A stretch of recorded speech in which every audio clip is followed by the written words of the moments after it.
Ang nangyari po kay Miss Cassie Leong ay nasa ospital po ngayon.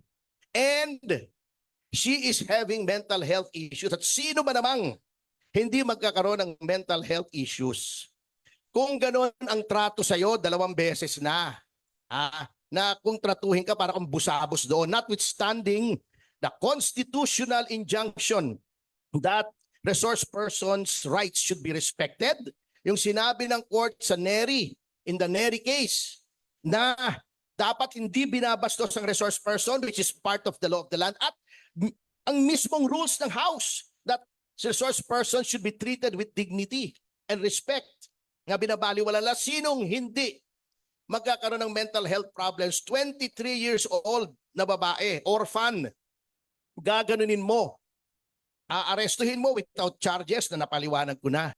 At the moment, si Miss Cassie Ong, it's actually been going on for a while now. Ever since she was brought back and brought into custody, she's been having many mental breakdowns, and probably at this moment where she was confined already, as you can remember from the last hearing, she suffered very low blood pressure and blood sugar levels, dangerously low, might I add.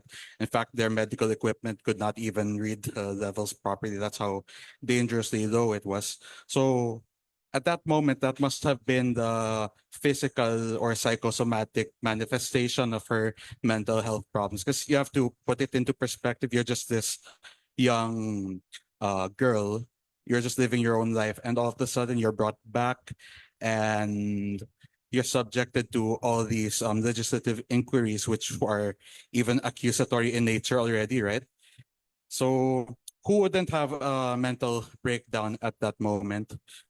And it's hard to say exactly what exact disorder it might have caused or what exact damage it might have caused. Kasi syempre, you would still need a professional psychiatric or psychological evaluation for that. But what we can say for certain is that the entire experience has certainly been traumatic, diba?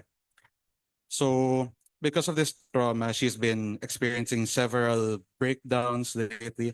In fact, when I visited her last night and gave her the latest update on the status of her cases, no, she had another breakdown, and I am informed that this morning she received some more documents in relation to the proceedings, which for confidentiality I will not disclose what documents exactly, but I was informed she once again had another breakdown. So at the very least, we can say that it was extremely and is extremely traumatic for Miss Cassandra Leong, and this trauma is quite obviously manifesting itself physically, as she was already confined because of the condition.